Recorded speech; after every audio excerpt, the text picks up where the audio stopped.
I don't understand why we try to make sense of the NFL ever. Inside, and a beauty! Hall running free!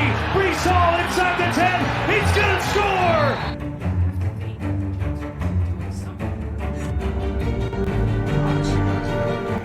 What is going on, guys? Welcome back to Talking Jets with Tigo. My name is Tigo, and we're going to be trying to make sense of the NFL power rankings, who's good, who's not good, and all of that stuff according to Tigo. When it comes to all of that, this week really threw a wrench in the top 10, honestly, right? Because I have a team at 1 that I don't believe in. I have a team at 10 that I don't believe in. Voice crack. Just recorded the podcast if you guys are wondering why my voice is all But I don't even agree with my own top 5 and in the order that they're in. But I don't agree with moving any of these teams out of the top 5. Like trying to make sense of the top 10 NFL teams right now it's a faulty exercise.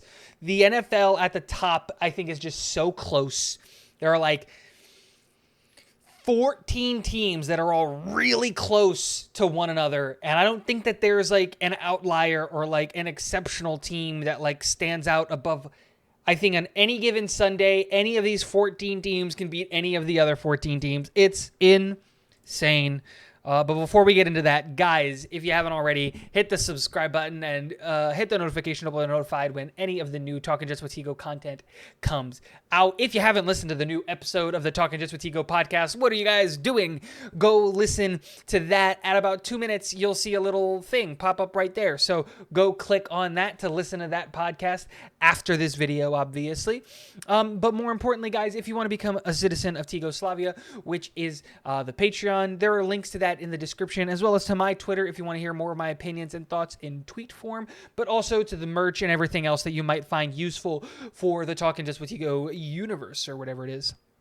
But let's just hop right into it. At number 10, we have a team that I don't think should be in the top 10, especially after they got injured at their quarterback, and their quarterback is kind of their entire offensive game plan, and that's the Baltimore Ravens. But after looking at the standings, and after looking at the rest of the teams, and after looking at everybody else, I don't see a team that I can really feel comfortable putting here at number 10. I thought maybe the New York Giants. I thought maybe the Seattle Seahawks, but I just thought that was going to be disingenuous. I think the Baltimore Ravens deserve to be here at 10, but moving forward, if Lamar's not okay, I have not seen the report from that. I was without internet, if you guys don't know. I've been without internet for like 24 hours. Finally got to get back. It was like at 12:30 in the morning, so I decided to do all the recording for the next day to make sure that you guys got some content. Baltimore, I don't know. They barely beat Denver. It was like 10-9. They didn't look good without Lamar. And they don't face an easy opponent if you're not going to have Lamar in Pittsburgh, right? Pittsburgh's going to be able to get after it. They're going to be able to sack well. Even though they're not really going to do anything else well, they're going to be able to get after Huntley well. And we saw kind of what Huntley looks like as a quarterback if he can't. Like, they don't have wide receivers that I'm super scared of. Like, this game just became much more winnable for Pittsburgh. So I'm really interested to see what happens. You got to hope that Lamar plays if you're Baltimore so that you guys can stay, obviously, in the top 10. If not, it looks like they're going to take a dive. And it sucks because they lead their division right now. So, yeah. Let's see what happens there. At number 9, I have the Miami Dolphins. Obviously, they come off a loss to the 49ers, and they took a big dive. They were at number 6, and they fall all the way to number 9. And I think the biggest reason I have them taking a dive here is not because they lost to the San Francisco 49ers. It's that they lost to Brock Purdy and the San Francisco 49ers. I expected them to lose this game. I think the San Francisco 49ers are a better football team, but they take a pretty big dive. One, because I think the other teams kind of stayed put, but Cincinnati had to go up. That's what they did, and San Francisco had to go up. San Francisco was my number 10 team, but winning games against a playoff team with a backup, with your third string quarterback at this point, right? Because obviously Jimmy G was the backup. Just makes a lot of sense. So Miami's at 9. They have to travel to LA to play the Chargers this coming week. That's not an easy matchup. One, because I think the Chargers are really kind of weird, but it's more the travel. Having to travel to San Francisco, which is what they just did, and play in San Francisco sucks. And then they're going to come back to Miami to have to travel back across the country. Miami's absolutely getting railed right now when it comes to this travel schedule, and playing across the country twice in back-to-back weeks absolutely sucks, and it does affect a team no matter what anyone's going to say about it. But you're supposed to be a playoff team. You're supposed to be able to deal with this. You got to do it. LA Chargers are their next matchup. Let's see what happens there. Very, very interesting. At number 8 was the team that was at number 10 last week, and that's the San Francisco 49ers. Obviously, they just beat up on Miami, and a big part of that was obviously they relied heavily on Christian McCaffrey. But they just showed that they were able to beat teams even if they don't have Jimmy G under center. And Jimmy G's out for the rest of the season. There are a lot of interesting storylines that are going to be now revolving around San Francisco and what the possibility of maybe bringing in a new quarterback and what that might look like or whatever. That being said, I liked what I saw from Brock Purdy, honestly. I think he was good enough in that offense to keep them competitive. But now the NFC has become really interesting because with Jimmy G under center, I had San Francisco as my favorite to represent the NFC at the Super Bowl. That has changed drastically, and now the NFC is a toss-up. It can be Philly. It can be Minnesota. It can still be San Francisco. Like, a lot of things have changed right now in the NFC with the San Francisco 49ers losing their quarterback. But they did win this game, so I'm putting them at 8. At number 7, stay the New York Jets. The New York Jets stay at 7 because I think they played exceptionally well against Minnesota. Obviously, I watched that game.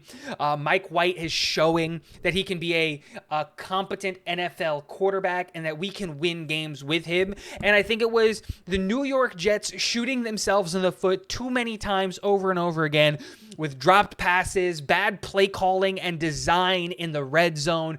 And I think this loss is more on the New York Jets coaching staff than it is on Minnesota and their defense and how they played. But I don't feel like it was a big enough of a detractor or anything to have them lose spots or anything like that. Minnesota is a playoff team. They're going to win their division, and there's a good chance that they can represent the NFC in the Super Bowl. The New York Jets losing to a playoff team at full strength and all, like, they didn't have Darisaw, I'll give them that. But losing to the Minnesota Vikings, I think, takes less of a toll than if they lost to, you know, a backup quarterback or anything like that, especially since we're playing technically our third string quarterback in Mike White under center. So New York Jets stay put at 7. We have a big, hard matchup against Buffalo this coming week. If you want to know more about that, hit the subscribe button. We'll be talking about that all week. And then at number 6, a team moves up the power rankings. They go up 2 spots, and that's the Cincinnati Bengals. They just got a really big win over Kansas City. It seems like Cincinnati has Kansas City's like number. Like, they play them really, really well constantly. Kansas City is still my favorite to come out of the AFC to represent the AFC in the Super Bowl. I really like Patrick Mahomes, obviously under center, and I like what they're doing over there in the offensive play calling and the defense to try to just keep the offense in games. Because obviously we know that the defense is the problem in Kansas City. They're not really great, but they're doing enough so that the offense doesn't have to carry the team like single-handedly. And you love to see that. But Cincinnati, high flying, really, really aggressive. And I'm really interested to see this next game for Cincinnati because they're going to be hosting the Cleveland Browns. Cleveland's coming off a win against Houston, so it doesn't really count, right? There are high school teams better than Houston.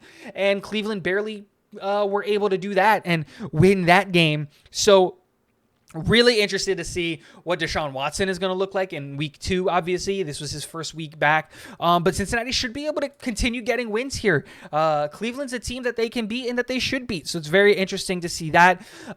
Minnesota Vikings are my number 5 team. They fell a little bit, and it's not anything to do with Minnesota. It has everything to do with the other teams. I think the other teams had more impressive wins, and were just more impressive than Minnesota was this week. Minnesota won their football game. That's absolutely fine. They beat the New York Jets, but I don't think they did anything in spectacular fashion to justify holding on to the number 3 spot, especially when there were other teams that absolutely annihilated and dominated their games. They deserve to move move up. And if someone moves up, someone has to move down. That's what happened with Minnesota. They're going to probably move up the charts again because they get a good game against the Detroit Lions at Detroit. Minnesota should absolutely be able to win that game. But Detroit did just come off of a pretty big win against Jacksonville. They were able to hang up 40 on Jacksonville. And we know that Minnesota's defense struggles. This is going to be a fun game. These are games that shouldn't be fun, that shouldn't be good, that are ending up being good because certain teams are just deciding that they want to play football. Like Detroit, very interesting. I'm excited to see how that game turns out. At number 4, we have a team who last week they were number 5. They move up a spot, and that's the Buffalo Bills. They played New England, and they absolutely routed New England. You can still see that Josh Allen is dealing with his injury with his elbow that he acquired in the first matchup against the New York Jets. And obviously, they didn't have Von Miller, which is a massive, massive piece of that defense, and Buffalo's still dealing with injury. But they were able to overcome all of those injuries, overcome all of those setbacks, and beat New England in a pretty convincing fashion. 24-10 to beat New England. Very, very respectable outcome. They obviously play the New York Jets. They're going to host the New York Jets. And like I said before, if you want to know more of my opinions on that, subscribe to the channel. We're going to be talking about it all week. At number 3, I had to put them here, was the Dallas Cowboys. They were the number 4 team last week. But after you put up 54 points on the Indianapolis Colts, that is absolute murder. Someone get the wanted poster ready. Someone call the police. What we witnessed was an absolute annihilation. What did Indianapolis ever do to Dallas to deserve that? Dallas absolutely phenomenal in that game. It seemed like every aspect of that team was clicking. Now, Indianapolis is not a good football team, but that's a great momentum builder. That's a great confidence booster. And the Dallas Cowboys are going to get another one of those because they actually get to host Houston at Jerry World. They should be another week where they put up 54 points. Like I said earlier, Houston, man, they're barely better than some high school football teams. Like, if they were to take on IMG right now, I don't know. I might be taking IMG on this. Houston is just not doing well. Dallas is going to get another free win. They're chasing, obviously, Philadelphia right now, and they need Philly to lose some games. At number 2, for the first time, they're not at the number 1 or the number 2. They're not at the number 1 spot, I think, right? Because I had them at number 1 for most of the year. I don't remember. Kansas City is at number 2. And yeah, that means that Philadelphia is at number 1. We'll talk about Philadelphia in a second. Kansas City loses to Cincinnati, and that's why they failed. And that's really it. Cincinnati, I still think is the best team. Kansas City, I still think is the best team in the NFL. But you have to, at a certain point in time, no matter what I believe in the team or anything like that, you got to put some respect on the record. Man, Philly's only lost 1 game, and they keep winning football games. Philly beat another playoff team in the Tennessee Titans. That happened. But yeah, man, the Eagles continue to win games. They're 11-1, and that's why they're at number 1. And Kansas City loses to an AFC opponent, which sucks for them and sucks for everybody in the playoff picture in the AFC. But they're at 9-3. They're still, in my opinion, my favorite team in the NFL to win the Super Bowl this year. I think they've got the most complete team. I think they've got one of the better coaching staffs in the NFL outside of the offensive coordinator. I'm not a big Eric Bieniemy guy. But Kansas City's at 2. And then, like I said, Philly at a certain point in time, no matter how much you pound and you scream and all of that stuff, you got to put some respect where it's deserved. 35-10 against a playoff team in the Tennessee Titans, who are 7-5, leading their division, even though they have one of the weakest divisions in the NFL. Doesn't matter. Philly won that game. Kansas City is going to get a bounce-back game against Denver at Denver. Should be an easy win for them. And then Philly is going to have a really, really interesting game. They're going to have to go to New York and play the Giants, a divisional matchup. We know how divisional matchups play exceptionally hard. They play really, really aggressive against one another because obviously you have to face these guys 2 times a year. The animosity is much, much bigger against these guys. So really interesting to see what's going to happen going forward. If you want to know my predictions for every single NFL game that's going to happen in this upcoming week 14, guys, hit the subscribe button. That video is going to be coming out tomorrow. Let me know what you guys think about my top 10 in the comment section below. I'll give it to you one more time. At number 10, we have the Ravens, 9, the Dolphins, 8, the 49ers, 7, the Jets, 6, the Bengals, 5, the Vikings, 4, the Bills, 3, the Cowboys, 2, the Chiefs, and 1, the Eagles. Let me know what you guys think in the comment section below. And last but not least, go Jets.